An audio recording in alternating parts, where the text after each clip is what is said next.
Karen Hurd. Welcome to Roll with the Punches. Thank you. I'm glad to be invited to your podcast.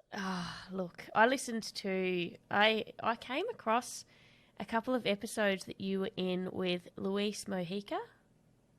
Oh, yes. Uh-huh. And now just a little on me. I have a background in health and fitness. I started in boxing, and after boxing for a little bit, I started coaching boxing. So I've gone down the rabbit hole of health and fitness. But I came across an episode where you spoke about sugar, and then I went looking for more that you'd done with him, and you talked about caffeine, and you talked about a lot of things, but you did it in a way that aligned so much with a lot of the conversations I have on this podcast, and it was just different to any other conversation I'd heard people have around sugar and around coffee and around all the nutritional stuff, and it tied in well because I talk a lot about mental health on this show and about trauma and about experiences, and I just get more and more curious when I'm listening to all sorts of experts on where does it start and where do things just link in, because we can talk about different topics, and pending the expert and their expertise and the angle that we look at something and then the results we get. And in a nutshell, I know this is a long-winded, you're like, where is this going? No, But no, that's okay. when I listened to your conversation, I sat back and went, wow, for a long time, I've often said, when I don't train, and when I do train, I jumped in the boxing ring and it resonated.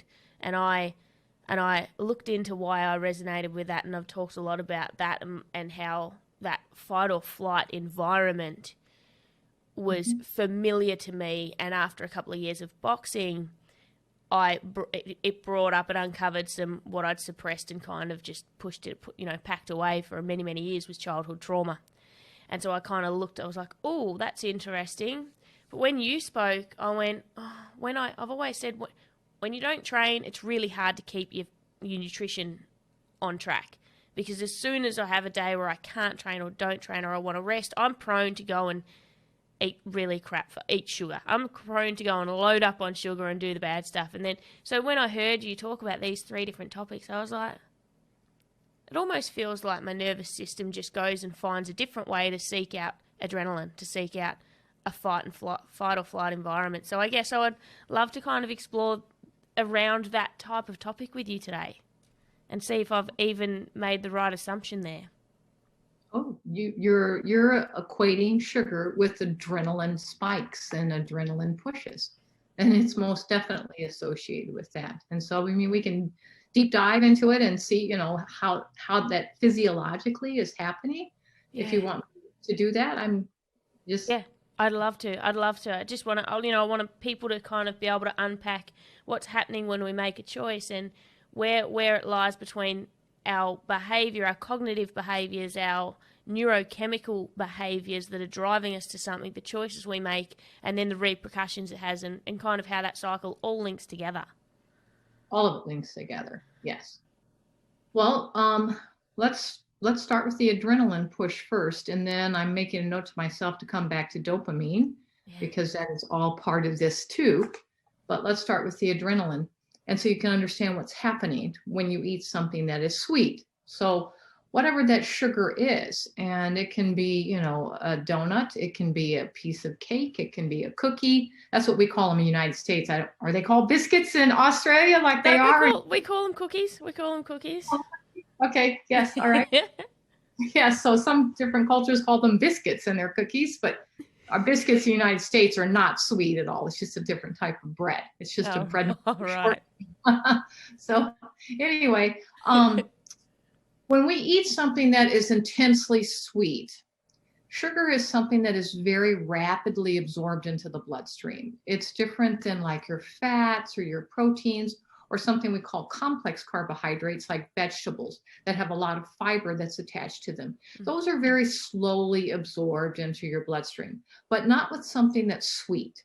Something that's sweet is just, when I snap my fingers, that's how fast it's being absorbed in your bloodstream. In fact, when you're chewing something sweet in your mouth, before you swallow that bite, 30% of those carbohydrates, those simple sugars, have been absorbed into your bloodstream through your mouth, the tissues in your mouth.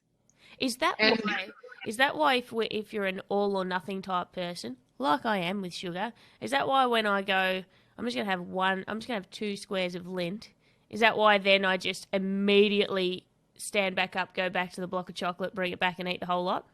yes, that's exactly right. Because you're getting an immediate, if you will, reward. Now that's going to come in with our dopamine later on, but I want to see how you're going to get into a fight and flight situation with the sugar.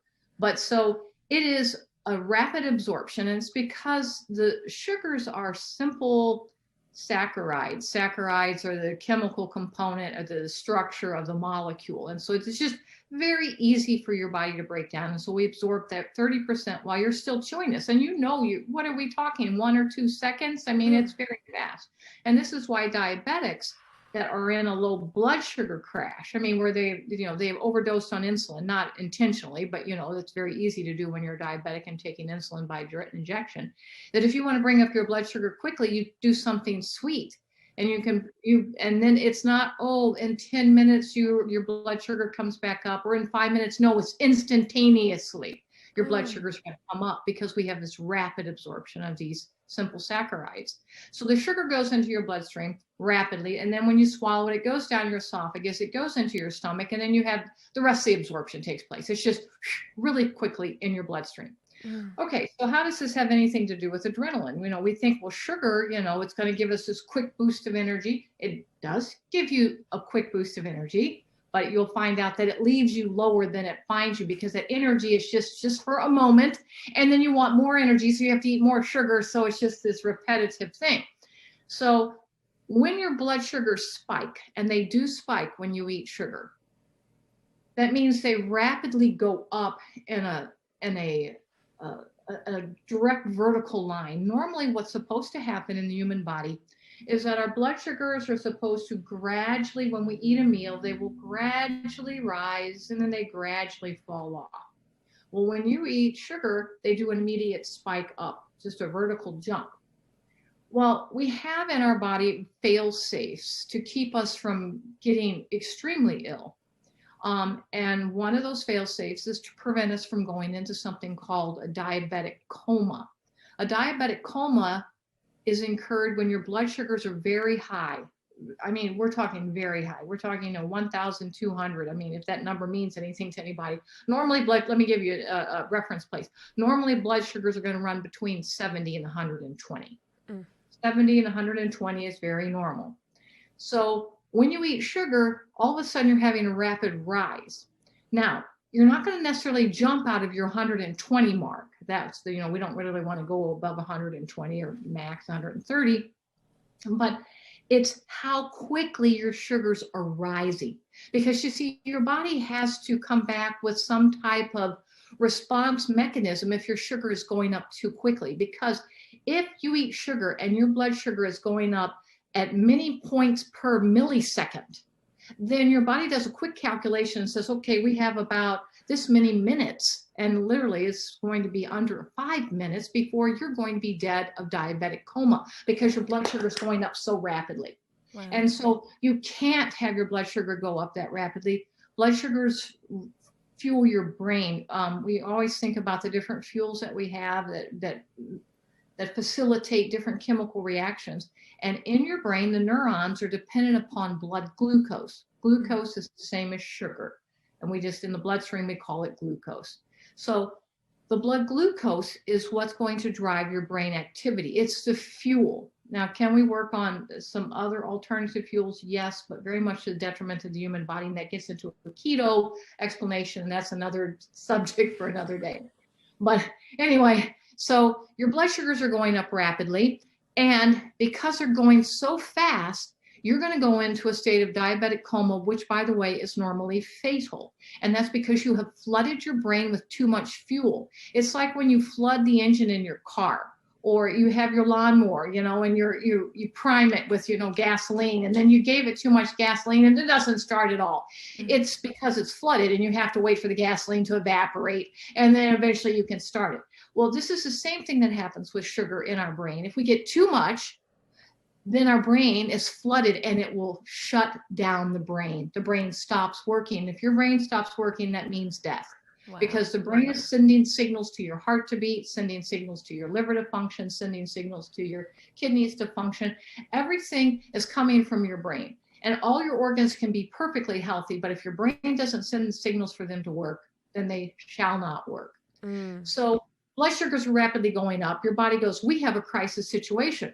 This is a red alert, oh no, emergency, because if your blood sugars continue to rise at such a rapid rate, remember, it's not the number on the scale right now, it's how quickly they're going up, because we have got to come up with a countermeasure before it gets too dangerous. So your blood sugars, as they rapidly spike, your body says, we have to do something to bring them down right now. Not tomorrow, not in 5 hours from now, not in the next hour, but immediately, because you were talking about minutes before you were dead from too much sugar. So what is it that we have to release to be able to bring your blood sugar down? We have to release insulin. Yeah. Yes, we have to release a hormone called insulin.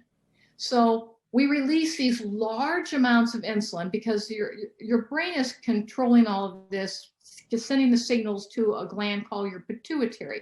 It's at the base of your brain. I mean, if you sort of look back between your eyes in your brain, there's a little tiny gland there called the pituitary. It's the master endocrine gland. An endocrine gland is a gland that secretes hormones, and hormones are what are controlling chemical reactions within our body. So your brain sends a signal to the pituitary and says, we have an emergency situation. This woman is going into diabetic coma in just a few minutes, and we have to bring down the blood sugar now before she is in diabetic coma, because at that point it's too late, she's a goner. So we need to bring in insulin. How much insulin do we need? Well, we're rising at this rate, so we're gonna need enough insulin to bring us down at the same rate. So you will have this big surge of adrenaline. You get a stimulating hormone that's released by the pituitary that then just slams into your pancreas. Your pancreas is a gland right here down here off of your stomach area. And so the pancreas then will secrete this large amount of insulin. Insulin does its job. Insulin goes out there and it grabs all these sugar molecules and it converts them. They're not sugar any longer. They're turned into what's called a triacylglycerol, or a triglyceride is another name. And it's a fat. It's been, all that sugar is converted into a fat. So it's no longer going to threaten your brain or shut it down. We're safe. But there's this consequential action that occurs. When your blood sugar was spiking, you released enough insulin to make it come down just as rapidly. Now we got the opposite problem. Your blood sugar is falling so very rapidly that now you're going to go into a state that's called insulin shock. You have so much insulin in the bloodstream that now you're going into insulin shock. Well, what's insulin shock? It's another fatal state. You're going to die, because insulin shock means there isn't enough sugar for the brain. You know, we had too much and it was flooding the brain, shutting the brain down. Now we pulled off all of that fuel to the brain and just took it all away. So now your brain is not going to have enough sugar. And so if it doesn't have enough sugar, it can't send any signals to tell your heart to beat and your lungs to function, or nothing's going to happen. You're going to die. Insulin shock is fatal. And so now we're crashing, and this is called a low blood sugar crash. How do we get into low blood sugar? By this large release of insulin. How did we have this large release of insulin? Because we ate sugar. This is the point that most people who say, well, I suffer from low blood sugar attacks. You know, my blood sugar starts to go down and you get shaky, you can't think clearly, you have mood swings, you go from being pleasant to not pleasant, you know, and so, and you can't remember what you were doing. You're in one room and you walk into another to, you know, say you're in the kitchen, you say, oh, I left the kitchen shears in the bedroom because I was, you know, doing some project in there or something. And so then you go into the bedroom to get what you wanted to get in the bedroom, and you arrive in the bedroom and you say, what did I come in here for? I can't even remember. And then you say, whoa, you know, I got early Alzheimer's or what? No, you have low blood sugar, because your brain has got to recall those memories of where you're going and what you're doing. And you need to have fuel to do that. But you don't have any fuel anymore because the insulin has converted all the sugar into a fat. called a triacylglycerol. And so now we have the opposite problem. Now you're going to die of insulin shock. You don't have enough sugar. So what do? You crave sugar. You have to have more sugar. So now you're eating, you know, another cookie, another donut, another whatever the sweet is. And it's just this constant up, down, up, down, up, down, up, down. Oh, but it gets worse. I mean, that's up there. So what if you don't eat sugar? What if you say, okay, it's enough. I've eaten the entire package of cookies now.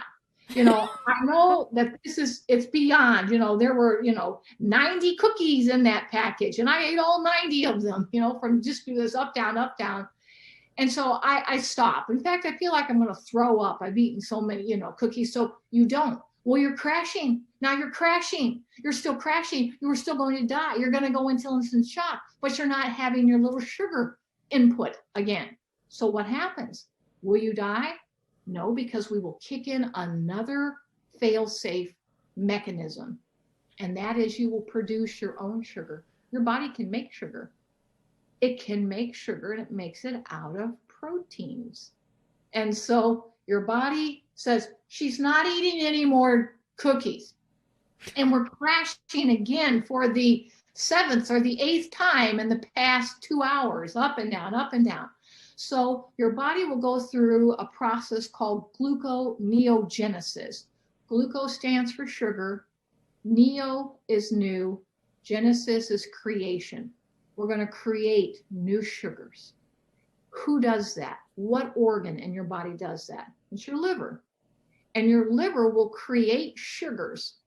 And it can make them out of proteins. And it's a process called deaminization. All proteins are made out of exactly what sugar is made out of, with the exception it has a nitrogen. There's different atoms that we have, and sugar is made out of carbon, hydrogen, and oxygen. Proteins are made out of carbon, hydrogen, oxygen, and nitrogen. Boy, if we could just get rid of that nitrogen atom, just strip it off, then we would have carbon, hydrogen, and oxygen. We'd have a sugar. Your liver can do that. It can strip off that nitrogen atom. It's called deaminization. Amine is a word for nitrogen. It's like a chemical word we use for nitrogen. So we will strip off that amine, that nitrogen, and we have a sugar. Hooray, we can solve the problem. But to kick into this reaction, you have to have some hormone to tell your body to do that. You have this pituitary gland, this master control gland that's controlling all these glands that produce hormones in the endocrine system. And it was telling, we need to produce more insulin to the pancreas. Well, now you're not eating sugar because you're so sick at your stomach because you ate the entire package of cookies. And so you're not eating the sugar, but you're crashing again. So how are we going to get sugar? Because we're doing this crash again. So you will have to have the hormone. The pituitary will call for a hormone called norepinephrine and epinephrine. We call them jointly together adrenaline. You will get an adrenaline rush because adrenaline is the hormone that has to say, liver, you need to go into the process of gluconeogenesis. You have to produce sugar because this woman is dying and she's going to, her brain is shutting down. Everything is shutting down. And so then you will produce sugar, and this hormone, which is adrenaline, will give that signal to the liver to produce the sugar. So then you produce the sugar. Now this is where it gets better, is that you don't get this big gush of sugar. You're just going to be putting out the sugar at that point that you need to level out. But you have the side effect of adrenaline, because adrenaline doesn't just trigger gluconeogenesis. Adrenaline makes you feel like you were ready to go out there and box. You were ready to go out there and fight. You were stand back, world. I got you by the tail and I'm swinging you. Here I am. I'm on the scene.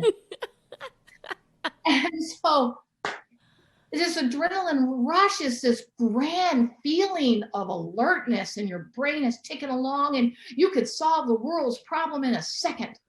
And that's the adrenaline rush, and people like that. And so you say, well, let's just live that way. Why not?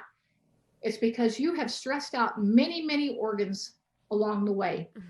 You stressed out, first of all, your pancreas because you had to produce so much insulin. What happens over time when you continue to do that? Your pancreas can't produce enough insulin because you've worn it out. You've just basically tired out the whole system, and then you wonder why you get diabetes. Type 2 diabetes is the most common type of diabetes we have.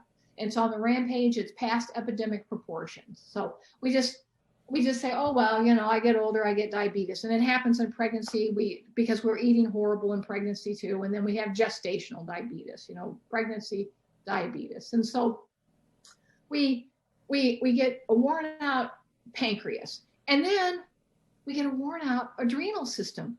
The system that has to make adrenaline for you, that fight and flight. It becomes, you need adrenaline every day to function, to put one foot in front of the other, to walk, to think, to breathe. I mean, adrenaline is one of your most powerful hormones that are catalyzing thousands, tens of thousands of chemical reactions happening in your body. If you don't have adrenaline, you can't get out of bed. If you don't have adrenaline, you can't cross the street. But you don't need a gush of adrenaline for gluconeogenesis. You just need enough adrenaline just to get through your day. And then there will come times then as you have worn your adrenal systems out because you're always demanding this big rush of adrenaline to go into gluconeogenesis because you've been eating sugar and you're going up and down, up and down, up and down. And this is the final solution to level it out. And so then your adrenals become fatigued. And so they don't work as well anymore. And when you need that adrenaline rush, you're not getting it. And you get up in the morning and you're dragging. And you go, I don't know if I'm going to make it through the day. I need something to get me going. So what do we use? We will use an adrenal stimulant. We'll either eat something sugary, which will be eventually an adrenal stimulant, or we will use something directly that stimulates the adrenal glands, such as caffeine. I must have my cup of coffee because as soon as I have my cup of coffee, I wake up. I'm alive again. I can go, I can do, I can be. Welcome to the world of adrenaline. And so we continue to put these big stresses on these adrenal glands instead of nourishing them and letting them work the way they're supposed to. And you will have plenty of energy if you allow them to work in a healthy fashion. But we have so abused them that we feel like we have to use some type of whip. That's what I call it, is a whip. Your adrenal glands are like tired horses. They're pulling your wagon, which is you and the load that you have to do today. They're pulling the wagon, but they're so worn out and they're so tired because you have so abused them and you haven't taken good care of them. So what do you do to make those horses go? And you need to pull your wagon today. You have to go to work. You have to do whatever you have to do. And they're not responding and you're so tired you can barely get out of bed. So we have to use a whip. That's what you do for horses. If they don't go, you just take a whip to their back and then they run. Isn't that nice? But if you have ever worked with horses before, you can whip them and they will trot along. They may even break into a full canter, even to a gallop, depending on how hard you whip them. But then they start to slow down again, and then they're just barely plodding along, or they come to a full stop. Then what do? You beat them again. You whip them again. Another cup of coffee. Now we're on the second cup, the third cup. Now we're a full pot a day coffee drinker, you know. And we have lots of stimulants that do this for us. I mean, perfumes do the stimulus to the adrenal glands. Really? Perfumes and essential oils do the same stimulus to the adrenal glands. We have all kinds of things that we use, such as fruits. We think fruits are the safe food or safe sugar. Well, they do the same thing. They do the same thing. It's fructose. It's there. We have 6 different types of sugars, and fructose is one of them. It does the very same thing. And so we will find our substance, or we'll say, you know, I'm going to do the green tea because the green tea is full of phytonutrients. Phyto means plant nutrients, and that will protect me with all these antioxidants. And yeah, but green tea is caffeinated. Or, you know, we have many sources that are whips to the adrenal glands. And then over time, it doesn't matter if you drink a cup of coffee or 2 cups or a pot of coffee. It doesn't matter how much candy you eat. It doesn't matter how many cups of green tea you have, or whatever your stimulus is. You know, how many no-dose, that's a name of a pill, a caffeine pill, or how many energy drinks that you take in. Energy drinks are very highly caffeinated and sugared drinks. You just don't get the up that you got anymore. That means your adrenals are pretty much, they're fatigued to their max, and they're just not going to work for you, and it will take you months and months to recover them.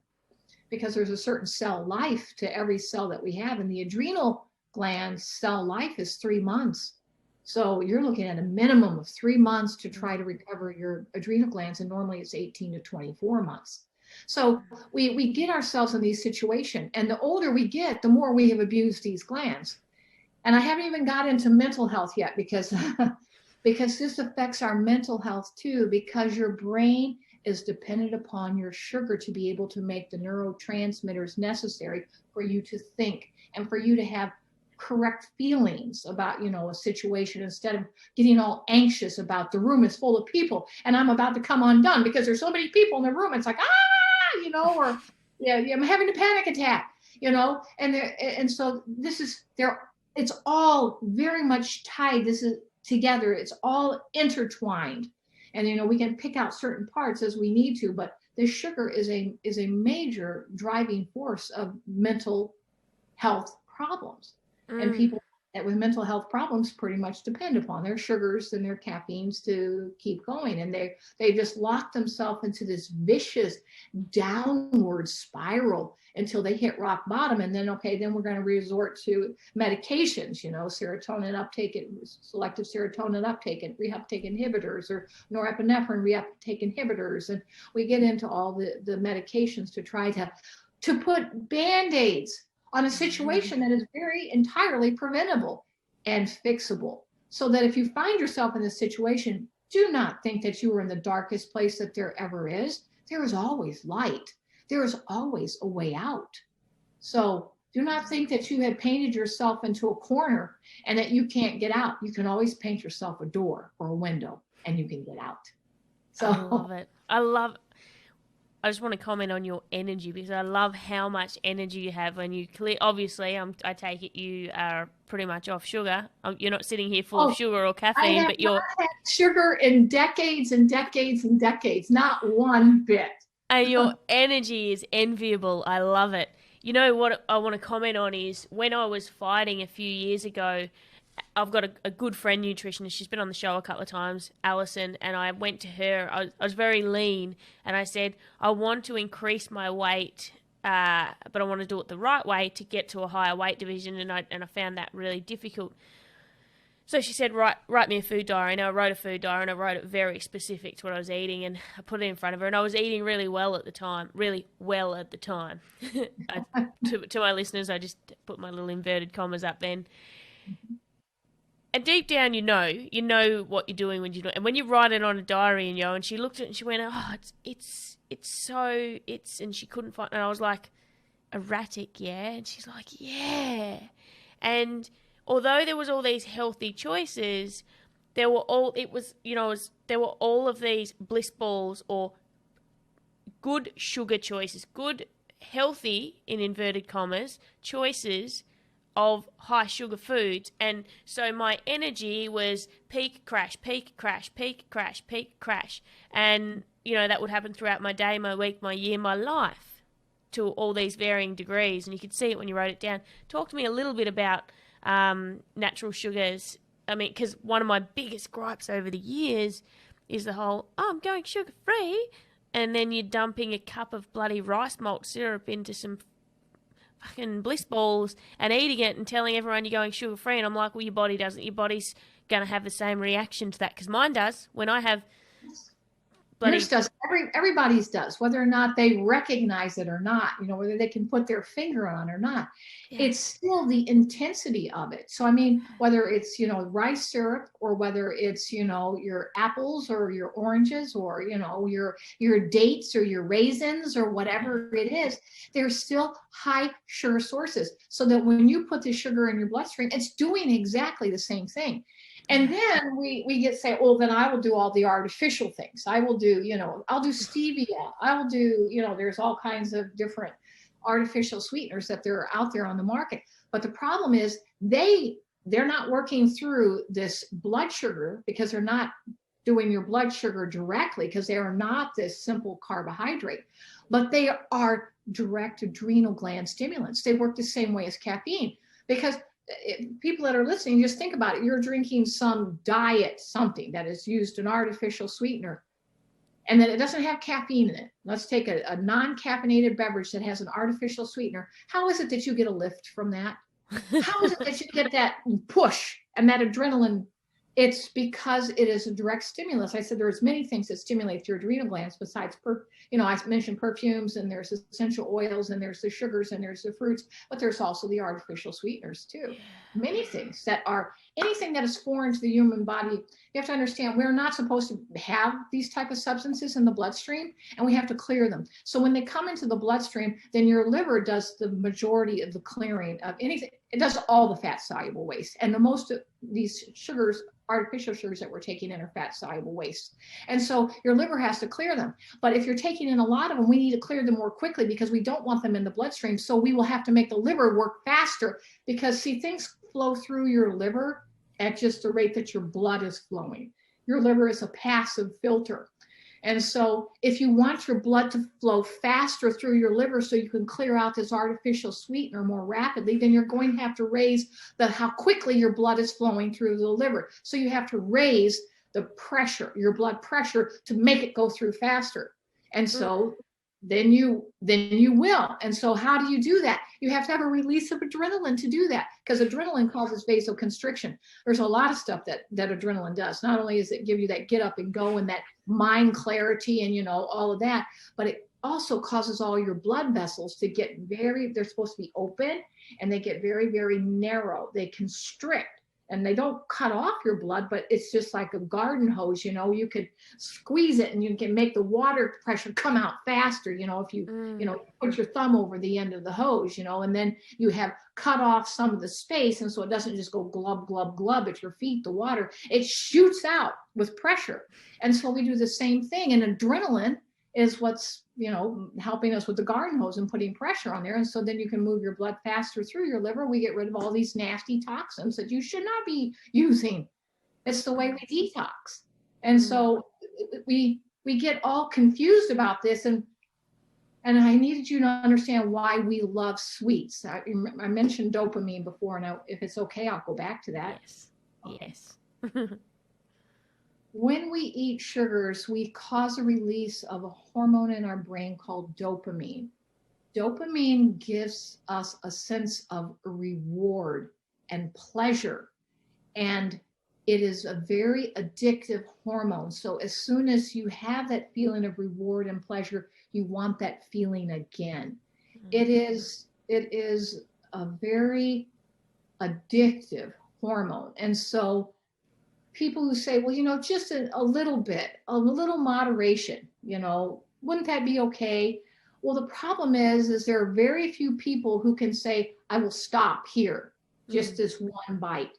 No, one bite is 2, and then 3, and then you need it in another couple hours, and a couple hours, and then tomorrow you had some yesterday, you're fine. So how about tomorrow? And the next day, and pretty soon you're all the way back into your sugar habit again. This is a very addictive substance, dopamine, and it is released when we eat sugar. And there are other things that the sugar does too. We have glucoreceptors on our brain cells. Our brain cells are neurons. And so our neurons are permanent cells, like all the rest of the cells in our body, with the exception of neurons and red blood cells, are able to go through what's called a mitosis. A mitosis means a cellular cycle where the cell dies, and then its DNA, before the cell dies, it's replicated. The DNA is the computer code that says how to make this cell. And then the cell is replicated, and then the old cell goes away, and then you have a brand new cell. This is called a mitosis.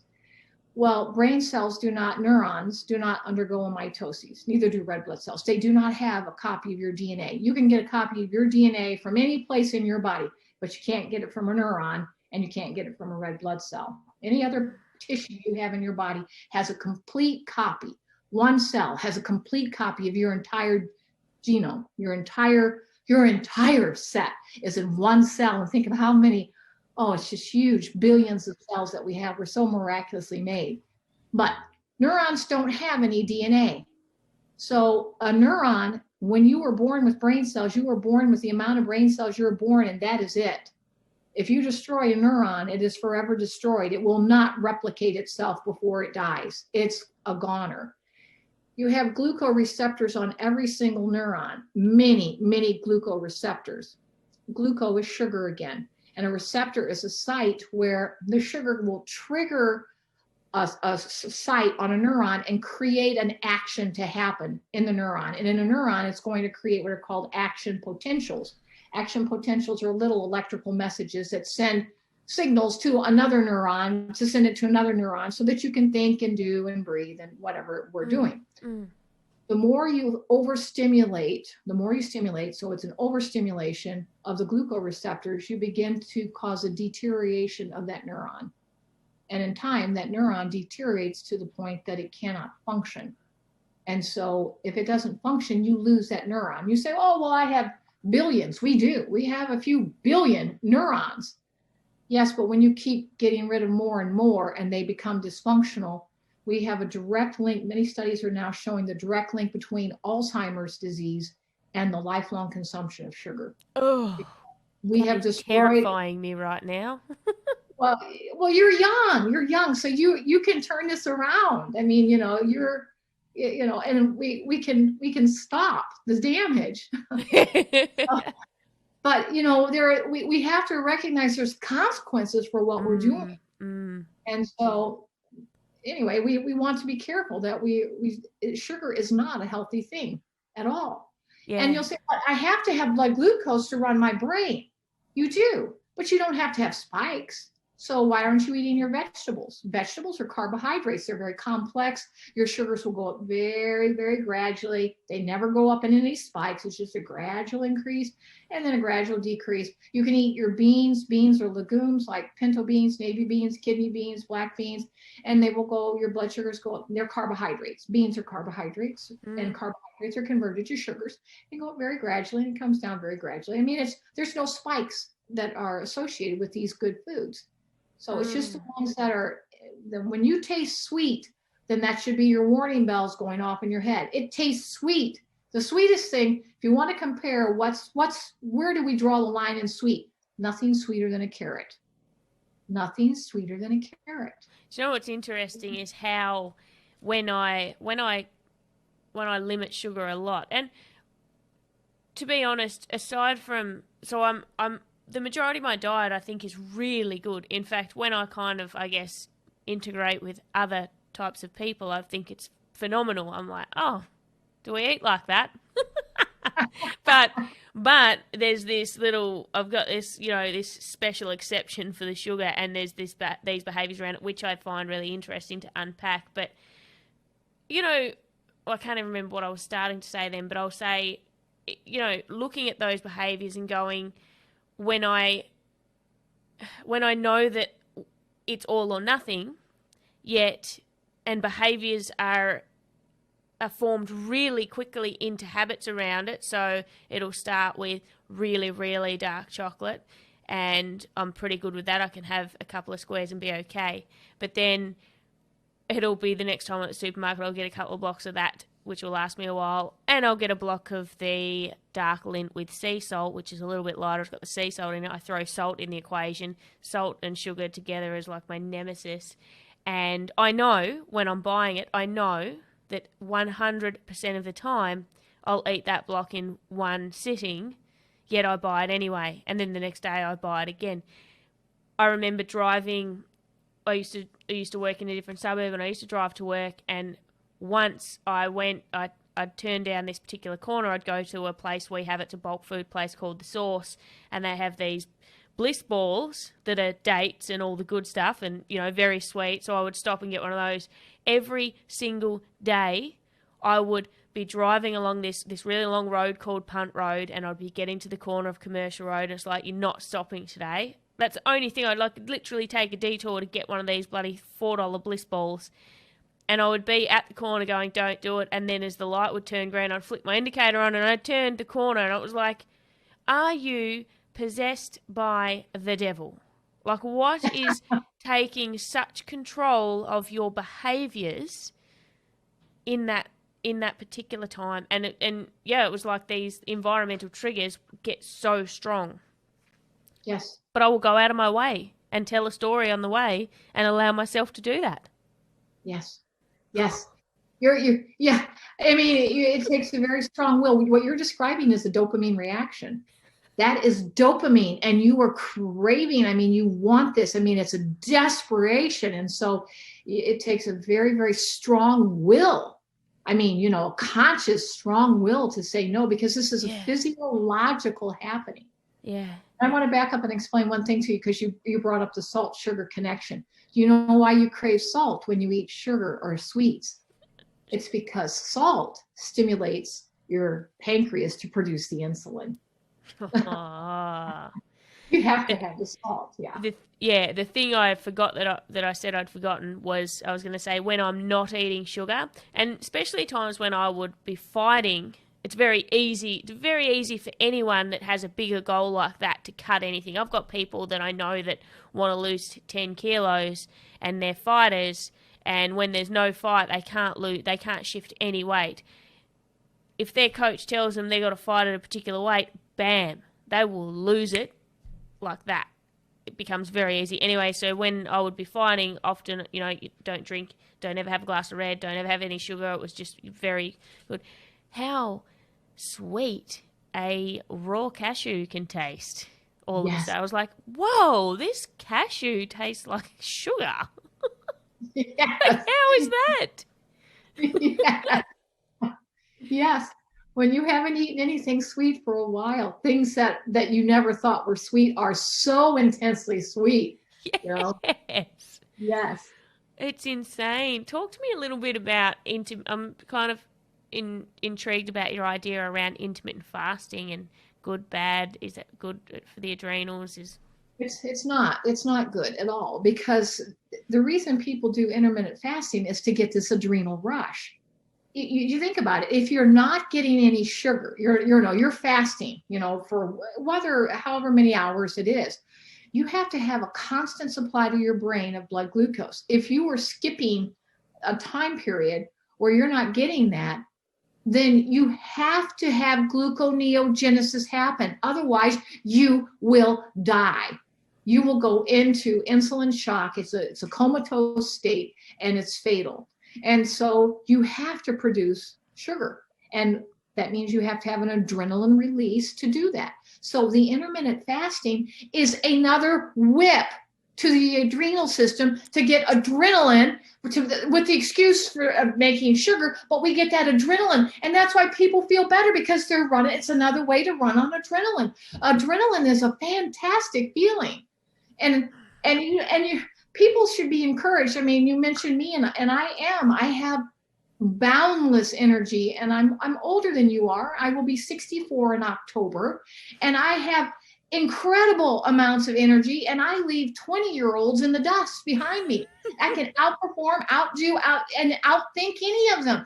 Why? Because I'm eating sugar to have all this adrenaline activity? No, because when you have a healthy set of adrenal glands, they produce for you all the time whatever you need. You're not stressing them. They're just there.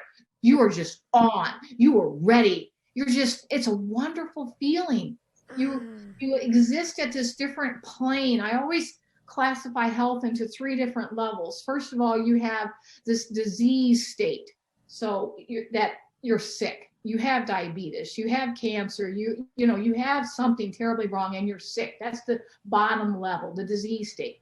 Then there's the mediocre state. That's in between. You don't have a disease yet, but you haven't achieved the top level yet. You're mediocre and you're getting along in life, and that's where the majority of people find them until they slip down into the disease state. But there is a level that is above the mediocre state, and that is the state of feeling fantastic, of good, wonderful health, well-being, where you feel fantastic all the time. It's not like some days you feel fantastic, or like when you're preparing for a fight, and that you are energized, you have got to get ready, come on, And so that there's something more that you wake up feeling energized. You wake up with energy. You're always clear-headed.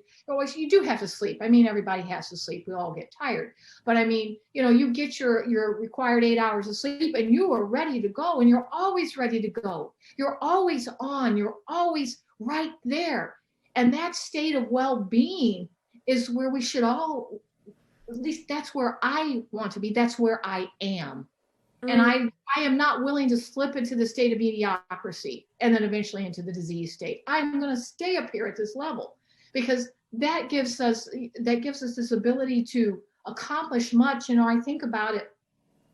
When you're younger, you always think, okay, what am I going to be when I grow up? You know, and I'm still wondering what I'm going to be. Yes. And then if we reach a place when we're about 50, we finally realize what we're going to be when we're growing, what we're going to be when we grow up, because we've had so much experience. We've gone through whatever our education program, we've established ourselves in a job or career, and we've become fairly proficient at whatever our job is. We've gained the knowledge, we've gained the experience, and we get into our 50s. And that's when we slip from our mediocre state into the state of disease. People who retire, you find out they're dying so soon, you know, they retire and they have all these health problems and you see them, you know, deteriorate and go down. But I am telling you, if you exist in this higher state, in this third state up here of well-being, of great health, that when you hit your 50s, you finally have arrived. You know where you're going. You've got the experience. You've got the education. And you now can get out there and make change and do stuff like you've never done before. I'm going to be 64 in October, and I have just really begun. Stand back, world. I am coming. Okay. Because I finally have the experience and the life behind me to be able to go forward, and I have the health. I have all my health. It's right there. Oh God, I'm already hoping that you adjust well to all the hassling that I'll be doing to get you back on the show, because I just love you to pieces. And I had a sense that I'd feel like that when I was looking into you and listening to you previously. But what I wanted to go over at the start, which I forgot, and I'm going to do it backwards because I think you're a phenomenal human, is I wanted you to just briefly talk about your experience with your daughter and how, because I'm guessing that was the real catalyst to how this began. And you're very accomplished.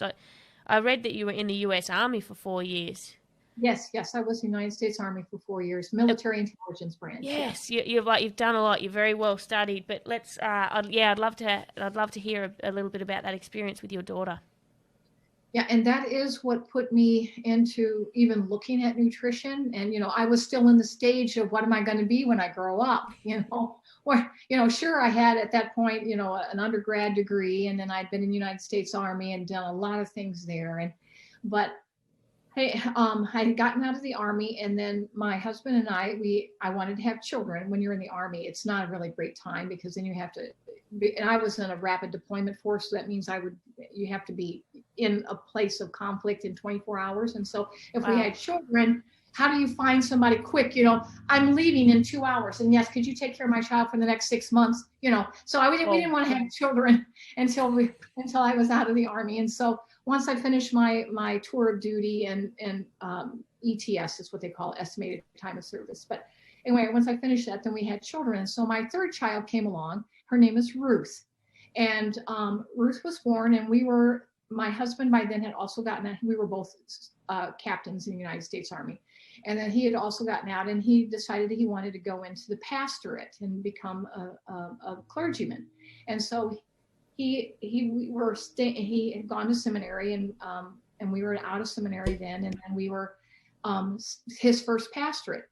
And in our country, a lot of churches have a rectory or a home where the pastor lives. So you pastor the church, and then the home is part of your salary. And so they had one of these homes, but it needed some renovation work. And so they decided, you know, churches don't necessarily have a lot of money. And so there was a man in the church that had an old carpet, and they wanted to put new carpet down because the old carpet was stained, and, you know, they're going to put new carpet down. And so he said, I have a carpet in my garage that I've been storing for years, over 6 years. And so they put the new, it was used carpet, but it was better carpet down in this home where we moved into this parsonage. And so little beknownst to us and to the people who put the carpet in, it became winter time, and then we have the heat on. We were living in actually Illinois at that time, just across the river from St. Louis, Missouri. So anyway, but anyway, the heat, we have to have heat because it's cold. And then this caused these little larvae that were in the carpet that we didn't even know about because they were tiny, of carpet beetles to hatch. And all of a sudden we had this huge carpet beetle problem, big problem. I mean, we're not talking about, okay, you see a couple carpet beetles running across the floor or something like that. No, we're talking tens of thousands. Oh, wow. I mean, 100,000s of beetles everywhere. You would open up the kitchen drawer and they pour out of the kitchen drawer. You open up your sock drawer from your dresser. And out come the beetles. I mean, they're everywhere. It was terrible, And so, I had a lot of chemical warfare experience when I was in the United States Army. I was a nuclear chemical biological warfare officer, defense, officer for our battalion. And so I knew that it was not good to do poisons, to exterminate for these bugs. But I mean, we were overrun. We were overrun with these bugs. So I called a local exterminator. They came out and they exterminated for these carpet beetles. They came out and said, oh yeah, you've got a terrible problem here. This is terrible.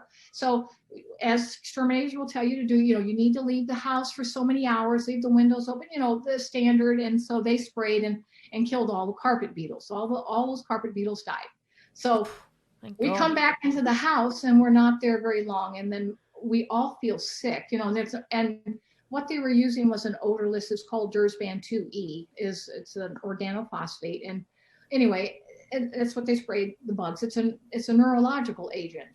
And so I didn't really look into that at that point, although I did after this happened. But we came back into the house and then we were all sick. And then my 18-month-old Ruth, who was at that time, she went into grand mal seizures. And so we rushed into the hospital and they said, oh, well, this is just a febrile seizure, but her temperature was only 100. So, and then it topped out at 101. And so it's just like, how can this be, febrile seizures are really usually high temperatures of 104 or something like that. And so, and her lungs were filled with fluid. And anyway, they packed us all up and sent us back home eventually. And then she went into another seizure. These seizures, the second seizure was 1 hour and 10 minutes long. So a febrile seizure is usually under a minute. This is 1 hour and 10 minutes. And the emergency room physician, and this is a grand mal seizure. So this is, all 4 limbs, arms and legs jerking rhythmically, foaming at the mouth, eyes rolled back in your head, it's just a horrible thing. And she's in the ER and they can't get her to stop seizing. And the emergency room physician said, we cannot give her any more Valium, which was what that were remedy to try to bring her out of the seizure. We can't give her any more Valium because she'll die of an overdose of a Valium. And so they said she is going to die because you cannot continue to seize like that because the lactic acid builds up in your muscles anyway, and you die. And her lungs, which we didn't know at that moment because she was in such motion, you can't do any chest x-rays or anything because she is just jerking, the whole time. And so he said, she's not going to make it. It's over. What a terrifying thing to witness. Oh, it was terrible. Yeah, we were right in the ER, in the room with her. Because we're trying to keep her from jumping off the table. She's unconsciously jerking, and she's going to, it was terrible. And so my husband and I joined hands over her, and my husband prayed, dear God, you gave her to us. You can take her. You're in control. And after he prayed that prayer, she stopped seizing. The emergency room physician his back was to us, and you could tell when she stopped seizing because there was no more slapping against the table, all the motion has stopped. And he wheels around, he says, she stopped seizing, quick, we need to do a spinal tap, we need to do a chest x-ray. And sure enough, her lungs had filled up with fluid again, despite her being on antibiotics for whatever febrile seizure she was on. And I said, we have got to go to St. Louis Children's Hospital. This is a major hospital in St. Louis. It's a big town. And I said, we cannot stay at this little local hospital. We had to go. And so we went to the big hospital, and there were 9 different neurologists working on her case. And they said, no, all we can do is say it's a febrile seizure. I said, I know it's tied to this poisoning. This is a direct correlation. And by then I'd already called the company and said, look, it's an organophosphate. Please listen to me. I was in the United States Army. I've had training in this. This is a neurological substance, an organophosphate, chlorpyrifos, and this could cause this. And they said, no, she would have to drink it. No. And they sent us back home, and then she started to go into seizures again. And then I just walked out of the home by then and said, we are not going to go back. And we didn't go back, but she was very, very ill.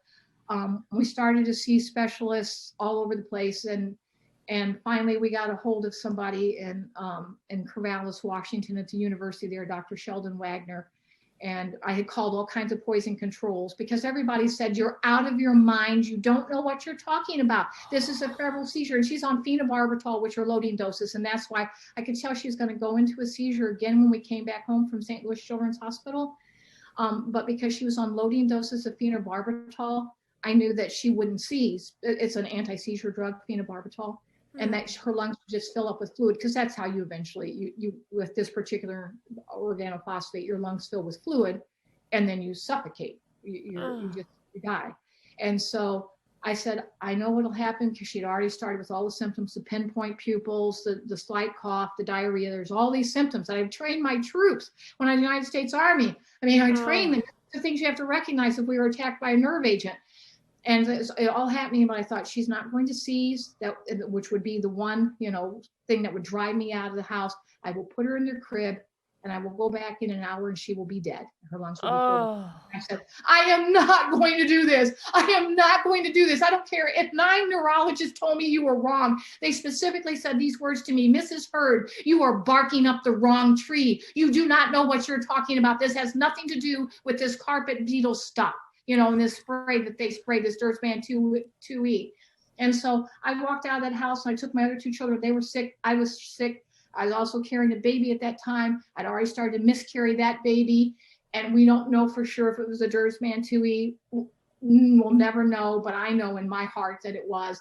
And my husband was sick, and I just walked out of the house and said, I will not return until we get to the bottom of this. And that's when I started calling poison control centers and places all over, and then eventually and got a hold of this Dr. Sheldon Wagner in Corvallis. And he said, absolutely, she could have been poisoned. Why haven't we done a test on the carpet to see how much organophosphate in the carpet? And I said, well, I did call the lab in St. Louis, but they want $7,000 up front, and then it costs even more than that. And we're on this pastor's salary, which means we make very little money. I mean, we're just trying to make ends meet. I don't have $7,000 in my pocket to pay for a test. I have nothing. And he said, send the carpet. And I told him that. And he said, send the carpet to me. I have a lab here at the university. I will test it for you for free. Put it on dry ice. Send it next day air. And I did all those things. And he said, and send me. And I was still nursing Ruth. By this time, Ruth is not eating at all. Ruth is so sick. She is dying. And her liver was so compromised trying to clear all this chlorophos that she wasn't clearing it. And she was dying. He said, send me your breast milk, because that's the only thing she would do was nurse. And she wouldn't even nurse hardly at all. She was quickly fading. And so I sent all that stuff to him. He tested all that, and he came back. He said, this is way above. This is way above, 100 times more than what they should have sprayed. Oh my God. So then we went back to and then they said, so then we were seeing all kinds of specialists. Now what do we do? Now it's proven. And by the way, and when I was in the hospital, I had begged the doctors to do a test. It's a test to check to see if your liver has been poisoned, and to do that test. And they did not do it. They said, no, we won't do that test. So we're not going to. I just said, could you please run this one liver test? And they wouldn't do it. So this Dr. Wagner, who's at the university, called and said, who is your pediatrician? Why haven't they run this liver test? And so anyway, they called and said and he called my pediatrician. Within 30 minutes after that, my pediatrician calls us and said, would you bring Ruth down to the lab, because we would like to take a test to see if she's been poisoned by organophosphates. And the test came out positive. She had been. And then all the St. Louis children's doctors, actually the administration people, the head of the hospital, the chief called us, the chief administrator said, please don't sue the hospital. We're very sorry. We're slapping the hands of all these doctors. They should have listened to you. We're so sorry. Your little girl was poisoned. And so it all comes out. And, that it was just a terrible time. And so now we're trying, okay, so what do we do? She's dying. And we took her to specialists in St. Louis. We took her to specialists in Chicago, and then we conferred by phone specialists in Dallas, Texas. And all of them said the same thing. She has very short time to live. Her liver is and her liver enzymes were off the chart. Her liver was failing. And so there's nothing we can do. We're sorry. We're so sorry. It's too late. She's going to die of organophosphate poisoning. And so I said, am I just going to sit here and just say there's nothing can be done? I was like, okay. So I gave my husband the charge of my 3 little children. I said, you must take care of them. I'm going to go down to Washington University, which is a medical university in St. Louis, and I will just read on my own. I mean, nobody's helping me. None of these medical professionals can help me. How do you save her liver? How do you change this?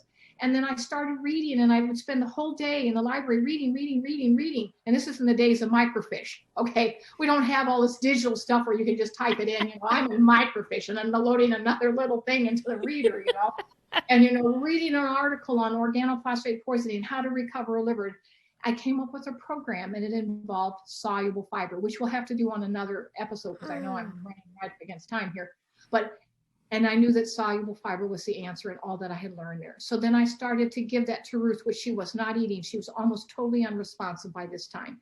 And so I would have to use an oral syringe, and I would mix the soluble fiber in the form of a psyllium. And then I would push that in to make her swallow it, like you give a cat a pill. You make them swallow it. And so she started to recover. And then she got better and better because we were able to clear the organophosphate from her liver through this that I came onto by myself by just looking up the literature in the library, at the medical library. And so she got better and better. And then the physicians, I take her back, they couldn't believe it. They couldn't believe it. She's still alive. And look, she's better. And look, her liver enzymes are coming down. She's clearing the organophosphate. And then this got into the paper, the local St. Louis Globe Democrat paper at the time. And she totally recovers. And it's the little headline in the paper. It's a small article, says, little girl destined to die lives. So I call Ruth the girl who lived. She's the girl who lived. And so she lived. And Ruth, by the way, you have talked to her and communicated with her. That is the Ruth you're talking to. She is 33 now. And she has a little girl of her own, and she's okay, and she's recovered. And so, but then people started to call me and say, Karen, I have this wrong, or I have my husband or my son, and I say, I don't know anything. I don't have any training. I can't answer. But could you just tell us what you would do if you're in this situation? I said, well, I could go down to the library, look it up, and tell you what I think. But you can't hold me accountable because I don't know. Anyway, that's how it all started. And then more and more people call me, and then I had people ask me to give lectures and seminars, and so I started doing lectures and seminars, and then I finally got a degree in nutrition, and then since then I've gotten a master's degree in biochemistry, and so the story goes on. So I found out what I'm supposed to do when I grow up. What? Yeah, didn't you ever? That story was incredible and beyond what I even expected to really hear. Wow. I have to introduce you to another one of my good friends and guests from New Zealand. You guys will be able to compare stories, and it just infuriates me that without people like yourself and Lisa that I'm about to tell you about, how many people get misguided by other people that are seen as professionals. Lisa's got a similar story about her mother who had a brain aneurysm and a stroke, and she had to fight to get, because she does a lot of biohacking and medical stuff. She had to fight to even take her mother home. She gave her hyperbaric oxygen therapy for years. She's back to she trains her mum in the gym now. Her mum's 84, I think, and fitter and healthier than before. But she did lose her father last year, and had wasn't able to get she wasn't given permission to do intravenous vitamin C's and things that she knew for him would work. And by the time that they did give her permission to come in and do some of those things, he already passed away. So it was a really tough time. But you and her will be, I'll have to introduce you because, yeah, Look forward to it. Be able to compare stories. And again, I would love to have you back, and I'd love to talk about. I had beans with my breakfast this morning, by the way, so I'm really I don't know a lot about that. I'm going to go and listen to your episodes on that, but I would love a conversation on that too. So tell my listeners what you're doing that they can access and how they can connect with you. They should go to my website, which is just my name, Karen Hurd, and Hurd is H-U-R-D, so KarenHurd.com. And that's my website. And on there, they're going to say, look at our e-courses. And they're courses that I've recorded that teach you about whatever. I have 17 courses published so far, everything from, just living well, just a general course in nutrition, to diabetes, to PMS, to infertility, to thyroid disease, autoimmune disorders, all kinds of different ones, 17 different courses. Wow. And so then you can just enroll in a course. And the nice thing about that is you get all the videos, and it's perpetual. So you can go back and watch the videos 100 times if you want to. Once you're in the course, you're always in the course. But then you have access to me through emails. So if you have a question and you say, here, I'm in your mental health course, and I have this question about, this or that, and they can email me, and then I answer everybody. So you have basically me there to help coach you. Oh, you are a godsend. You're a godsend. I'm going to have all of that in the show notes. Thank you so much for an amazing chat. You're welcome.